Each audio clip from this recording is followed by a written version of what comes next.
Salve, salve pessoal, bom dia, boa tarde, boa noite. Meu nome é Doni Cortelete Stingel, aqui do canal Lista de Livros, e hoje nós falaremos sobre a obra História da Vida Privada do Império Romano ao ano 1000, o primeiro volume de uma coleção dirigida por Philippe Arrier e Georges Duby.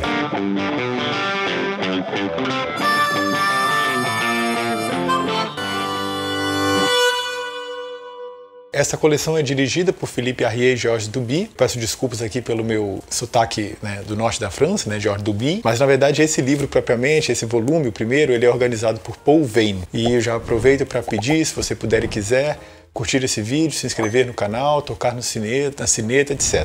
Aqui no Brasil, nós digamos que padecendo nos últimos anos com o lançamento de alguns livros de história que na verdade são absoluto, um completo e absoluto lixo ideológico. São livros que não agregam nada, que a pessoa termina muito mais burro quando termina a leitura do que no início dela, e o pior, ainda sai julgando-se informado de alguma coisa. E aqui vou para citar de maneira bem clássica, bem direta, assim, sem nenhum tipo de eufemismo, o tal do Guia Politicamente Incorreto. São livros muito ruins, ao nível do desprezível, e que a pessoa, ela desaprende, sai mais burra, sai mais ignorante, sai mais desinformada, e assim, uma tragédia intelectual, vamos dizer assim. Por outro lado, existem livros já um pouquinho mais sérios, mas que tem um problema também de fundamentação teórica, que são livros muitas vezes escritos por pessoas que não são formadas em história, não são historiadores, e que não dão, vamos dizer assim, um substrato intelectual tão denso.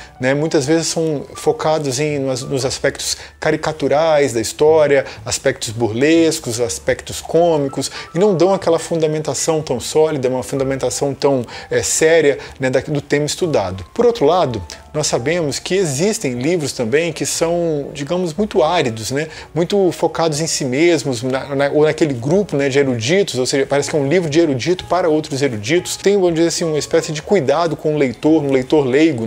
Para dar um exemplo clássico, o livro Os Donos do Poder, do Raimundo Faoro, cujos melhores trechos eu deixarei aqui no box de informações também, é um livro que é de uma erudição, de uma cultura, de uma quantidade de citações, você percebe toda a solidez intelectual do autor, mas é muito árido, Afora a discordância ideológica, assim, com essa obra, porque de fato é um livro que é problemático, a forma como o patrimonialismo ali ele é elevado à condição primeira de problema do Brasil, Estou muito longe de concordar com isso, muito ao contrário, a escravidão é muito mais agressiva e tem consequências muito mais lesivas do que o patrimonialismo, como o Raimundo Faoro pensa, mas afora essa discussão teórica sobre esse outro livro, o fato ele é um livro, parece que não é para um leitor comum, já é para um erudito. De modo que você conseguir fazer uma obra que atenda simultaneamente a cultura, ser um livro bem escrito, ser um livro que tem uma quantidade boa de informações, que seja um livro sólido intelectualmente e, simultaneamente, seja fácil de ler, não é tarefa simples, não é tarefa fácil.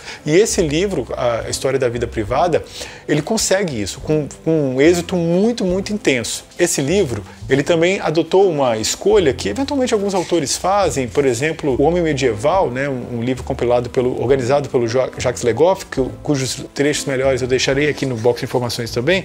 Eles fazem o quê? Ao invés de pegar um autor que escreva sobre todos os temas tratados, eles selecionam alguns escritores que são especialistas em determinado assunto e pedem para eles deslindarem este assunto nos quais eles são especialistas.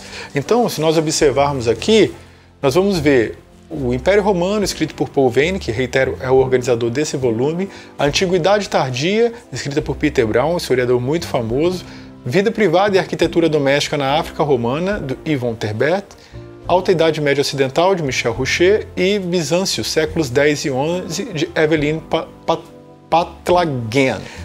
Eu peço desculpas aqui como estou soletrando aqui os autores. Eu nem quis, diferentemente dos outros livros, eu nem quis me especificar muito, aprender muito sobre cada autor, porque são muitos, São dois que organizam, mais um que...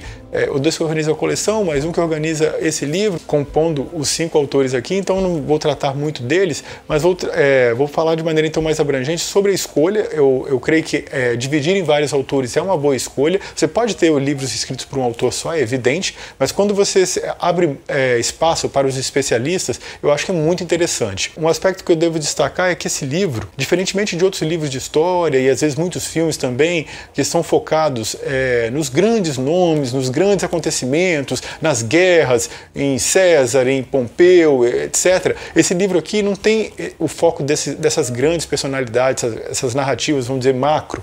Muito ao contrário, ele é um livro focado na vida cotidiana das pessoas. Como as pessoas na antiguidade viviam, como elas se alimentavam, como elas dormiam, como ocorria o casamento delas, como era o sexo, como era a cultura, como era a diversão. Ou seja, esses aspectos que são da vida do cotidiano, muito mais importantes em relação àquilo que nós mesmos vivemos, né? Por exemplo, nós não estamos aqui envolvidos em grandes acontecimentos, normalmente não é isso, né?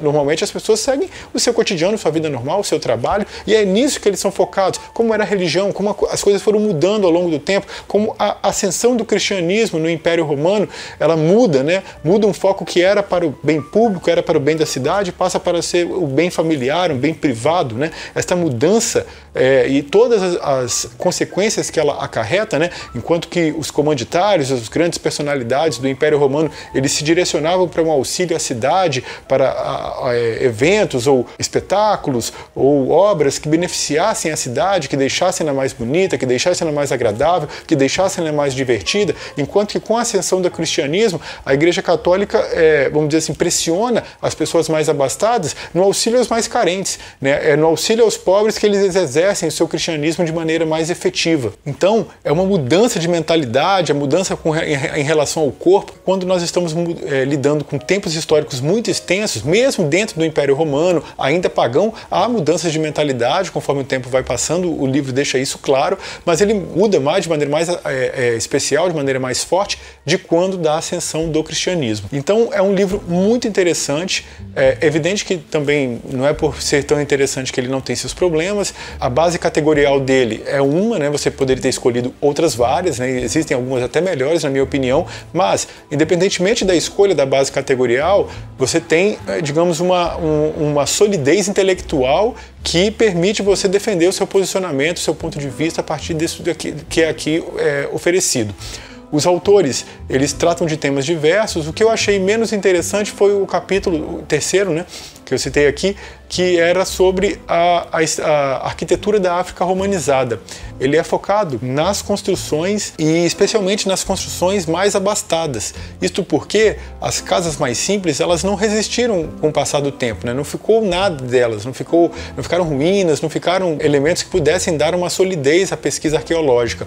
E o autor prefere então não chutar, não sendo muito preciso, ele prefere se ater àquelas onde você pode estudar, você tem informações, você tem ruínas que você pode estudar e chegar a uma conclusão mais assertiva. Então, esse capítulo, apesar de ser até mais bem embasado do que outros, porque os outros eles gostam de fazer as citações no final do capítulo, tudo junto, assim, é uma citação confusa, eu acho bastante problemática. Esse não, ele até que foi citando ao longo da obra, fica um pouco no final do capítulo também, mas ele ao longo da obra já vai deslindando, mas é digamos assim, um tema menos interessante. De qualquer maneira, muito bem escrito, muito bem embasado, muito erudito, e os outros capítulos eles são assim excelentes. São realmente capítulos muito, muito bem escritos. Eles conseguem fornecer uma pessoa que não é especialista em história, que não é formada em história, que não é um erudito no tema, eles conseguem dar um embasamento forte sem por isso perder a solidez intelectual, sem por isso se tornar um livro fútil.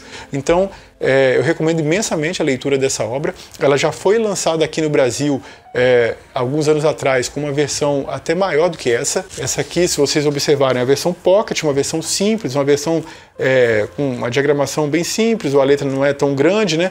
A versão anterior, ela era uma versão maior, inclusive com figuras, né? Um outro tipo de página, né? E era, claro, muito mais bonita, porém também muito mais onerosa. Eu acho que essa edição mais cara não está disponível para venda como livros novos. Só apenas essa aqui, a coleção de Pocket, que está disponível. Se você quiser a antiga, vai ter que pesquisar aí em livros usados. Em sendo assim, o primeiro passo dentro dessa coleção foi muito interessante. Eu recomendo imensamente a leitura desse livro. Foi um livro com o qual eu aprendi muito. E é isso. Naturalmente foi apenas a minha singela opinião e eu gostaria de saber a sua. Você conhece a história da vida privada? Concordou com a leitura que eu fiz aqui? Teria outras leituras que você acha mais agradáveis ou menos agradáveis? Outras que têm uma base categorial mais precisa, mais avançada, mais progressista? Comentem à vontade aqui embaixo. É isso, um forte abraço, fiquem bem, até o próximo. Beijo no coração. Tchau, tchau.